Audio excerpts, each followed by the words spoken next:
अरे संभाल कर देवर जी। सॉरी भाभी, अब आप इतनी सुंदर लग रही है ना, कोई संभाले तो कैसे संभाले भाभी? अब लगता है तुम्हारे लिए भी जल्दी संभालने वाली लानी होगी। अरे पार्सल ला रहे हैं, जल्दी में तेरे जितना टाइम लग रहा है। हद कर दी यार, कहाँ है तू? बस बस सर, आ गया सर। जल्दी आ। हाँ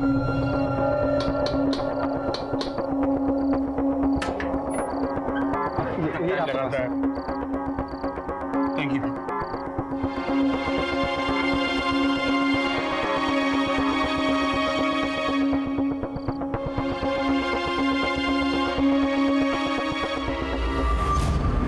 अरे चांद आया क्या?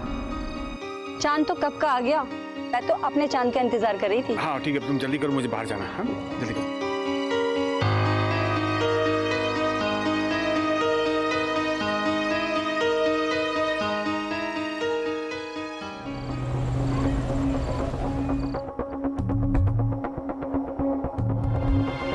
हैप्पी करवा चौथ। हाँ कैसी है? तुम ले आए। और क्या करता मैं? तुमने 4 दिन से मुझे उपवास करवा कर रखा है, तो बनता ही है। हाँ? इतना प्यार करते हो मुझसे? तुझे कोई शक है?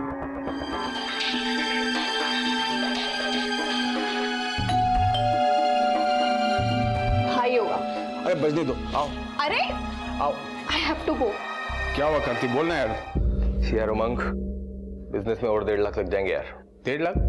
अभी तो 8 लाख दिए थे। अरे तो मैंने कौन सा तिजोरी में छुपा के रख दिए तेरे 8 लाख? तू ऐसे पैसे मांग रहा मुझसे जैसे मेरे पास पैसों की टकसाल हो यार। तू समझता क्यों नहीं है? क्यों डांट रहे हो मेरे भाई को? ठीक है, करता हूँ कुछ। ठीक है, करता हूँ।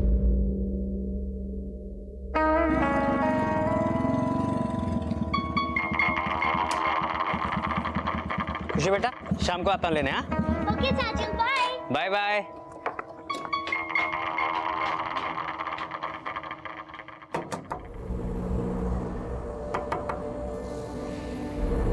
नानी। आ गई मेरी गुड़िया। मैंने आज तेरे लिए छोले भटूरे बनाए। वाह, छोले भटूरे। चलो चलो चलो।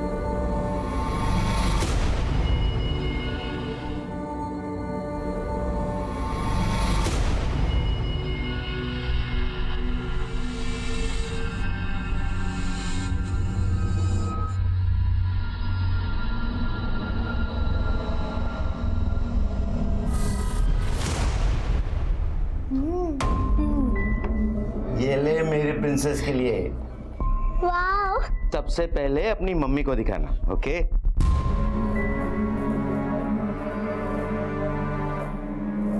मम्मी मम्मी, नाना जी कह रहे थे कि इस टेडी बेयर को सबसे पहले आपको दिखाना। ठीक है बेटा, तू जा।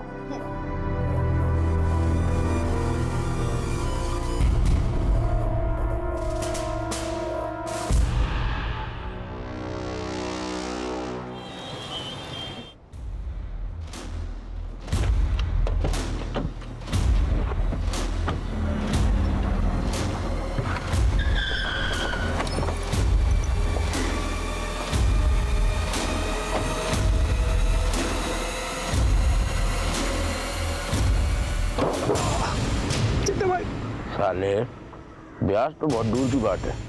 भूल गया तू काय मारा 15 लाख। चिट्टे भाई, वो पैसों की थोड़ी मैं आपके पैसे दे दूंगा। मुझे थोड़ा टाइम दीजिए। एक हफ्ता से तेरे पास, वरना एक बात याद रखना, चड्डा अगर पैसा देना जानता है तो लेना भी जानता है।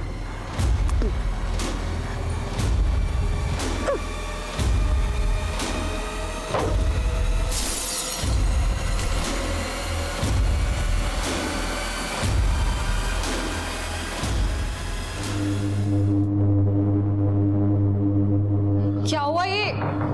कैसे हुआ? अरे चड्डा का दिमाग खराब हो गया, उसने मुझे। चुप, छोड़ो।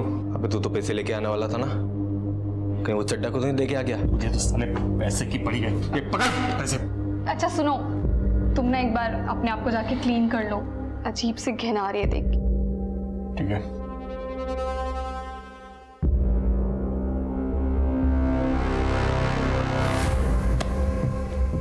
बहुत पैसे हैं इसके पास, इसके पास तो खजाना है।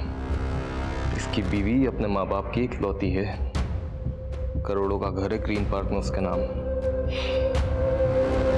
अगर इसकी बीवी मर गई तो फिर वो घर उमंग का। यानी कि मेरा।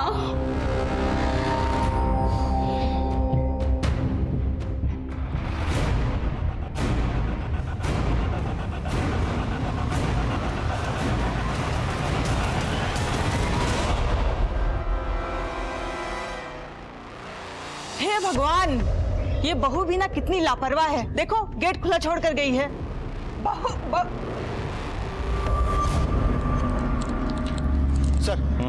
सर हॉस्कर्स मार्केट के एटीएम में जो लूट हुई थी उसकी इन्वेस्टिगेशन मैंने पूरी कर ली है। ये रही उसकी report. Excuse me sir. Hello, हाँ ठीक है, हम लोग पहुंच रहे हैं। सर हॉस्कर्स गवर्नमेंट हॉस्पिटल में एक औरत और उसके 2 बच्चों को एडमिट कराया गया है। उन तीनों का गला रेता गया। ये दादी, हम लोग सुबह वॉक पर गए थे। हमारे घर पर हर रोज सुबह डॉक्टर साहब आते हैं इन्हें इंसुलिन का इंजेक्शन देने। और जब हम लोग 8 बजे वहां पहुंचे तो देखा। हे भगवान, ये बहू भी ना कितनी लापरवाह है। देखो गेट खुला छोड़ कर गई है। कितने बजे गए थे वॉक पे? जी मैं 7 बजे गया था, रोज इसी वक्त जाता हूँ। और घर पे और कौन कौन था? ये मेरा बड़ा बेटा उमंग और वो छोटा बेटा गगन। वो सुबह कहीं बाहर गया था, अभी हॉस्पिटल आया है। कहाँ गए थे? सर मैं सुबह जॉगिंग के लिए जाता हूँ। सर मैं इनका फैमिली डॉक्टर हूँ। अच्छा, उमंग तुमने कुछ सुनाई नहीं दिया? नहीं सर। ऐसे कैसे हो सकता है? नीचे 3 लोगों का गला रेता जा रहा था, तुमको कुछ सुनाई नहीं दिया? एक्चुअली बच्चे तो हमेशा शोर करते ही हैं, तो मैंने ध्यान नहीं दिया। जब मम्मी पापा की आवाज़ आई तो मैं नीचे आया सर। कोई बाहर वाला आया था, मतलब कोई चोरी लूटपाट? हमको कुछ समझ ही नहीं आया। जैसे हमने इन सबको देखा, हम मुझे तुरंत लेकर अस्पताल चले आए। गीतिका के घर वालों को खबर की?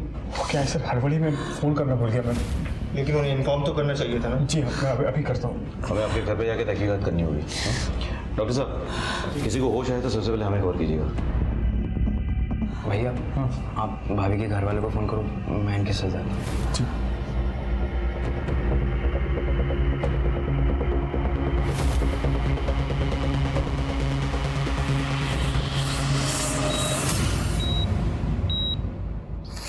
रेगुलर सफाई होती है मैडम जी।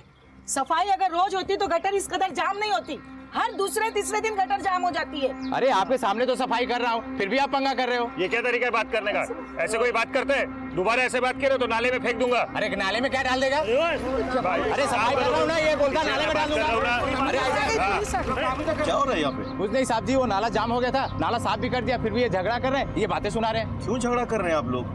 देखिए तो प्रॉब्लम है तो पुलिस स्टेशन में आकर रिपोर्ट कीजिए, लेकिन झगड़ा मत कीजिए, काम करने दीजिए इनको।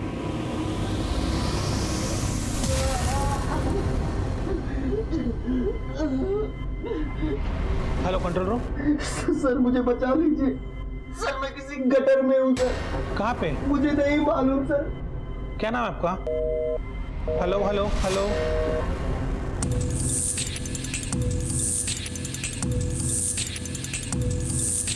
आप ऊपर जाइए, चेक कीजिए।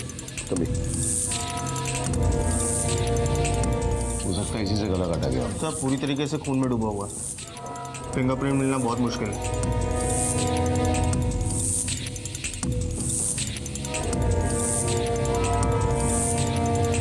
यहाँ तो सब कुछ नॉर्मल लग रहा है, लग ही नहीं रहा कोई स्ट्रगल हुआ हो या कोई चोरी या लूटपाट हुई हो। एक काम करो, तुम आस पड़ोस में पता करो जरा, किसी ने अगर कुछ देखा हो। हाँ?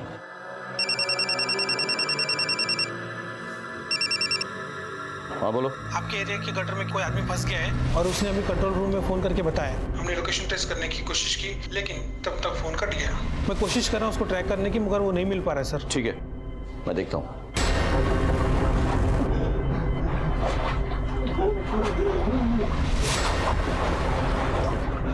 पड़ोस में से बहुत आवाज आ रही थी, हम घबरा के गए तो देखा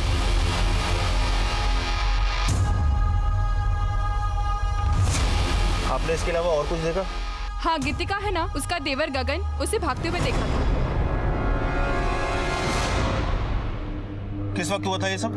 सर मैंने 7:55 पर घर से चिल्लाने की आवाज़ सुनी थी। 7:55। टाइम के बारे में इतना श्योर कैसे हो?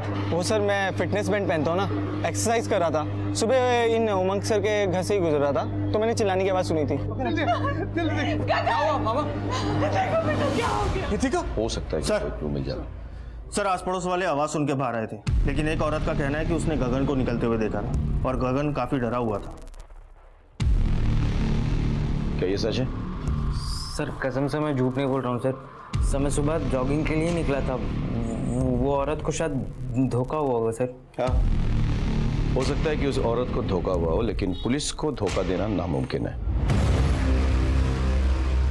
भैया कंट्रोल रूम से फोन आया था, कह रहे थे कि हमारे एरिया में किसी गटर में कोई आदमी फंस गया है। सर गटर में? हाँ, हो सकता है मैनुअल खुला हो इसलिए कोई गिर गया हो, लेकिन फिर भी टॉक्सिक गैसेस होते हैं, पॉइजनस गैसेस होते हैं, कुछ भी हो सकता है। Hope is okay.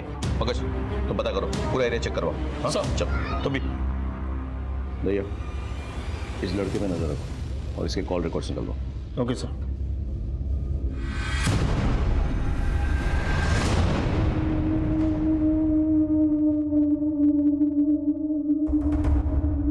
चला भाई देखिए, समझने की कोशिश कीजिए, थोड़ी प्रॉब्लम हो गई है। नहीं मैं करता हूँ, मैं कुछ ना कुछ करता हूँ। क्या हो गया ये मेरे बच्चों के साथ? हौसला रख, सब ठीक हो जाएगा।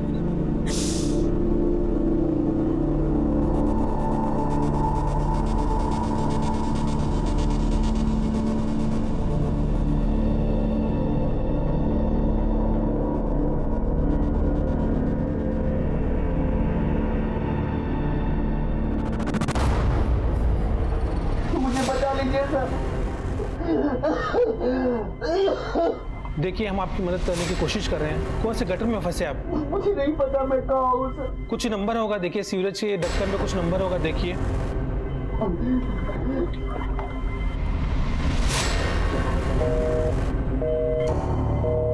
Hello hello sir. Report file हो गई सर। जी सर। सर गीतिका के घर वालों को गीतिका और उसके बच्चों पर जो हमला हुआ था, उस हमले पर किसी के ऊपर कोई शक नहीं है। सर हमने गीतिका के घर के आसपास भी पूछताछ की। सर गीतिका का कोई भी एक्स्ट्रा मैरिटल अफेयर नहीं है जो कि शक पैदा करे। सर जो आदमी गटर में फंसा है उसके बारे में फ़ोन कंपनी से पता किया। उसका नाम रौनक वर्मा है और उसकी लास्ट लोकेशन हौज खास विलेज रोड एरिया में थी। एक काम करो, उसके एड्रेस पे जाओ और पता करो कि वो कहाँ काम करता है। सर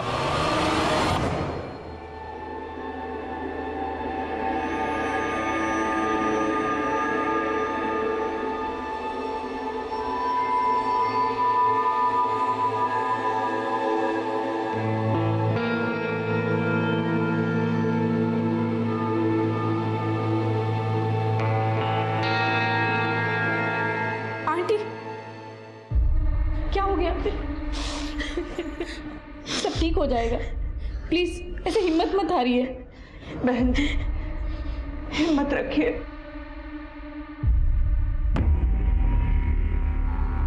रौनक का घर कौन सा है? Yes sir. Thank you.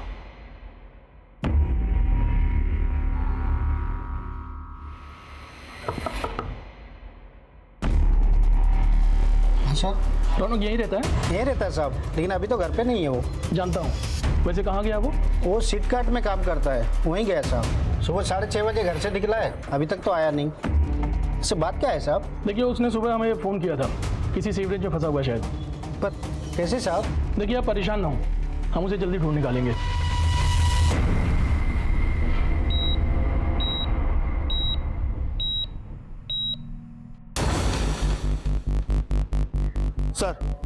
Sir मैं रौनक के ऑफिस आया हूँ। यहाँ के पता चला कि रौनक सुबह पहली डिलीवरी के लिए निकला था और उमंग के घर गया था। व्हाट? जी सर कहीं ऐसा तो नहीं कि ये मर्डर रौनक ने ही किया हो और पकड़े जाने के डर से सीवरेज में जाके छुप गया हो? लेकिन रौनक गटर जैसी जगह में क्यों छुपेगा? हाँ, एक बात बताओ, रौनक के साथ कोई और गया था डिलीवरी के लिए? जी सर उसका दोस्त था विनोद, लेकिन उसका फोन स्विच ऑफ जा रहा है और रौनक का भी फोन नहीं लग रहा। विनोद का एड्रेस पता करो ऑफिस से और उसके घर पे जाओ, उठा के ले आओ। Okay sir.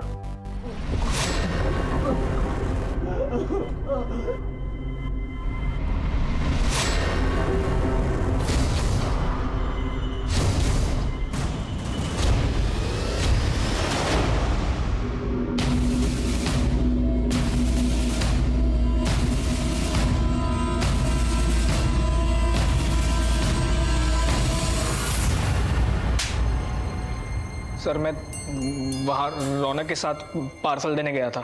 सुन तू निकल, मुझे थोड़ा टाइम लगेगा। और सुन, थोड़ा लेट आना। क्यों?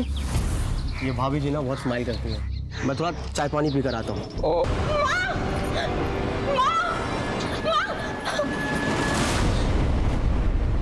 आपने पुलिस में कंप्लेन क्यों नहीं की? मैं क्या शिकायत करती सर, लोगों को तो हमेशा से लगता है कि औरतें ही गलत होती हैं और मेरी ही गलती थी। मैं उससे हंस हंस कर बात कर लिया करती थी, उसे चाय पानी पूछ लिया करती थी, मगर वो तो, इसलिए मैंने उसकी कंपनी एसपी के जोन में कंप्लेन कर दी। आगे से ऐसा कुछ हो तो पुलिस में कंप्लेन जरूर लिखाइएगा। जी सर। भैया अब तो मुझे लग रहा है हो ना हो ये रौनक ही है जिसने ये कांड किया है। किसी भी हालत में उसे ढूंढना होगा। हाँ लेट्स गो।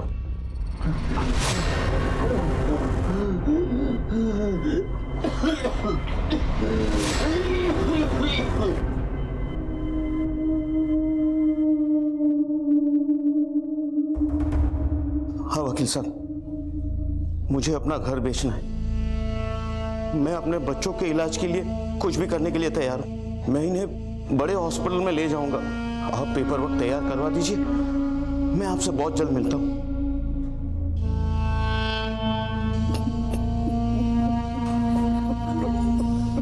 अंकल सब ठीक हो जाएगा, प्लीज हिम्मत मत हारिए। इसी एरिया से फ़ोन आया था। यहाँ लगभग 40 मैन होल्स हैं, इसमें से किसी के अंदर भी हो सकता है वो। ठीक है सर, हम पूरी कोशिश करेंगे। सर क्या अपडेट है सोलंकी? अभी तक तो कुछ नहीं मिला सर, हम पूरी कोशिश कर रहे हैं। सोलंकी कोशिश नहीं, रिजल्ट्स चाहिए। डीएमसी से कह के लोग बढ़वाओ। रौनक का मिलना बहुत जरूरी है, हमारे लिए भी उसके लिए भी। Come on sir. चलो।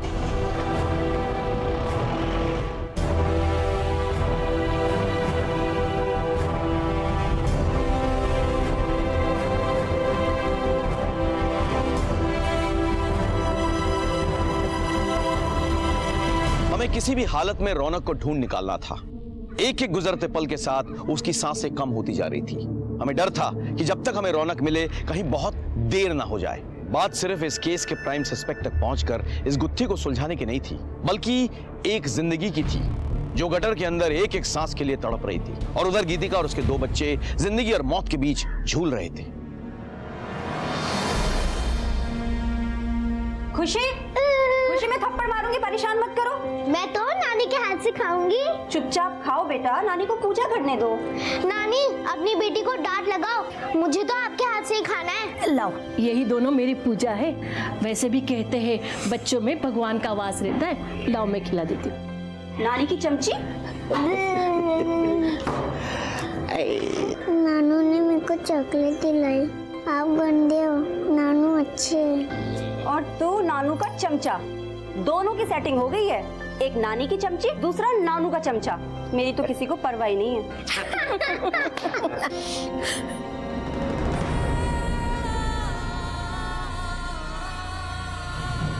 नहीं, तू अपने जाप मत रो। भगवान हमारे साथ, वो हमारे साथ कुछ भी बुरा नहीं होने देंगे। क्या हुआ डॉक्टर साहब? हाँ ठीक सर, गीतिका की बेटी खुशी की मौत हो गई। Let's go, let's go.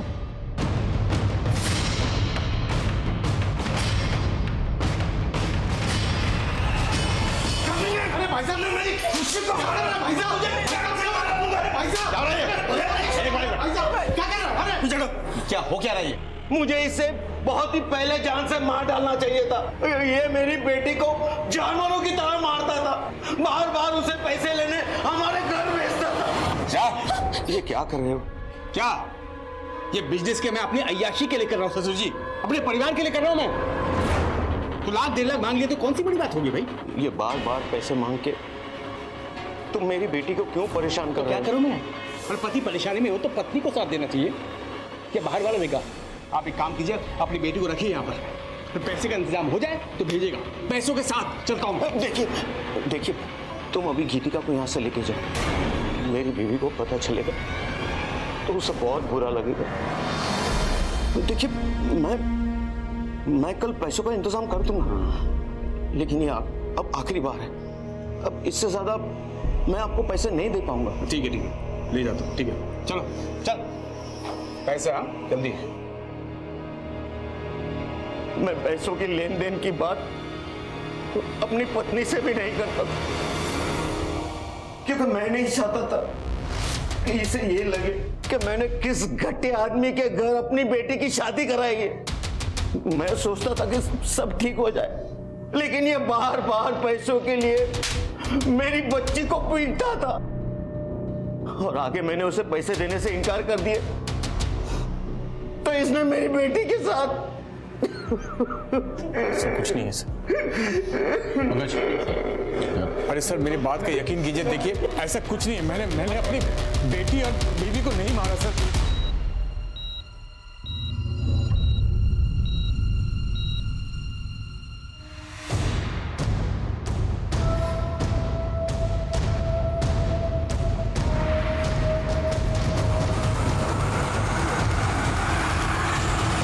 Sir ये सब क्या हो रहा है सर? सर मैंने कुछ नहीं किया सर। तुम अपने बीवी को रोज मारते पीटते थे। हो सकता है उस दिन तुम दोनों में कोई झगड़ा हो गया हो और तुमने उसे जान से मारने की कोशिश की हो। नहीं सर, मेरे सास ससुर जानबूझकर मुझे फंसा रहे हैं, झूठ बोल रहे हैं वो लोग।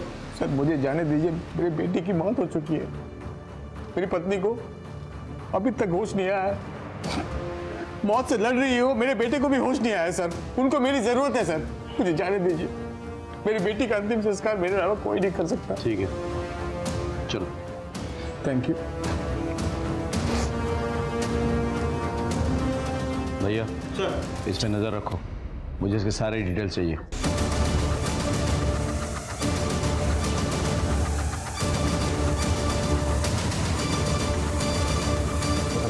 सर, ये नई दिल्ली रेलवे स्टेशन से भाग रहा था, मैं पकड़ के ले आया इसे। कहाँ भाग रहा था बे? सर कहीं नहीं सर। अपनी भाभी और उनके बच्चों पर हमला करके भाग रहा था तू? नहीं। बोल बोल, सच बोल। नहीं सच बोल। नहीं सर, मैं झूठ नहीं बोल रहा हूँ सर। ये ऐसा नहीं बोलेगा, नहीं बोलेगा। सर बता दो, बोलेगा ना? बताता हूँ सर। दरअसल देवर जी उठिए, 7:15 बजने वाला है। उठिए ना। देवर जी क्या कर रहे हैं आप? अभी खुद ही तो इनवाइट कर रही हो, ऊपर से ये नाटक क्यों कर रही हो? छोड़िए देवर जी। I am so sorry sir, पर मुझे लगा भाभी भी मुझ में इंटरेस्टेड है तो मैं। भाभी तुझ में इंटरेस्टेड है?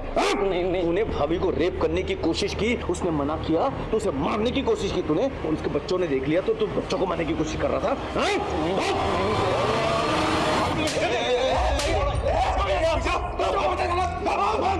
तुमने अपने बच्चे के अंतिम संस्कार की बात की, मैंने तुम्हें जाने दिया।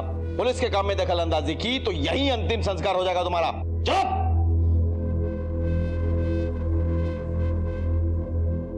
गगन एक प्राइम सस्पेक्ट बनकर हमारे सामने आया था, क्योंकि उसने ना सिर्फ हमसे झूठ बोला था, बल्कि उसने उस दिन गीतिका के साथ जबरदस्ती करने की कोशिश भी की थी। इससे इतनी अटकली लगाई जा सकती थी कि शायद जब गगन ने गीतिका के साथ जबरदस्ती करने की कोशिश की हो और गीतिका ने उसे मना कर दिया हो, तब गुस्से में आकर उसने गीतिका और उसके बच्चों का गला रेत दिया हो। लेकिन हम पक्के से कुछ भी नहीं कह सकते थे, क्योंकि हमारा दूसरा प्राइम सस्पेक्ट रौनक किसी गटर में मौत के साथ जूझ रहा था। सर, खुशी की पोस्टमार्टम रिपोर्ट और गीतिका और उसके बेटे कबीर की मेडिकल रिपोर्ट आ गई है। सर, इस रिपोर्ट के हिसाब से तीनों का गला एक बारीक चीज से रेता गया था, जैसे कि कोई ब्लेड। सर, जख्म गहरा नहीं था, लेकिन ज्यादा खून बहने की वजह से खुशी की मौत हो गई। वाकई वारदात पे भी वो ब्लेड मिली थी हमें? जी सर। अच्छा, रौनक की कोई अपडेट है क्या? सर, सब जगह ढूंढ लिया, लेकिन वो कहीं नहीं मिल रहा सर। सब जगह? सर ऑलमोस्ट सब जगह, लेकिन एक जगह को छोड़कर सर। कौन सी? सर वही जगह जहाँ उस दिन सफाई के लिए लड़ाई हो रही थी।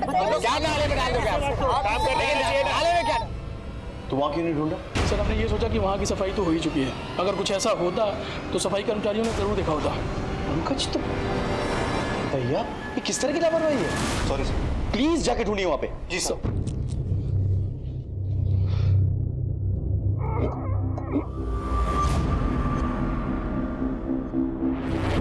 ये रहा सर।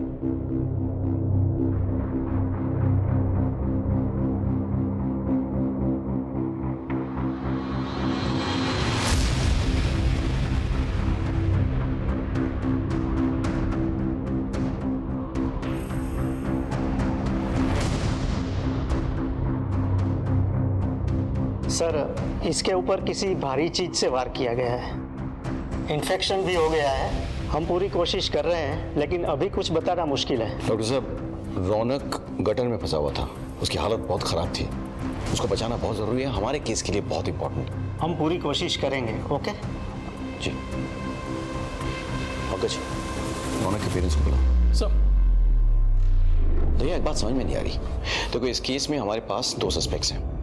एक गीतिका का हस्बैंड उमंग, जिसके बारे में सास ससुर ने कंप्लेन किया है, और गीतिका का देवर गगन, जिसकी बुरी नजर थी उस पर। अब अगर रौनक का भी इस केस से कोई रिश्ता है तो फिर वो गटर में कैसे पहुंचा और उसको वहां किसने पहुंचाया? सर हो सकता है उमंग और गगन इस केस में इन्वॉल्व ही ना हो और इस पूरी वारदात को रौनक ने अंजाम दिया हो। अगर ऐसा है तो फिर रौनक गटर में कैसे पाया गया और उसकी ये हालत किस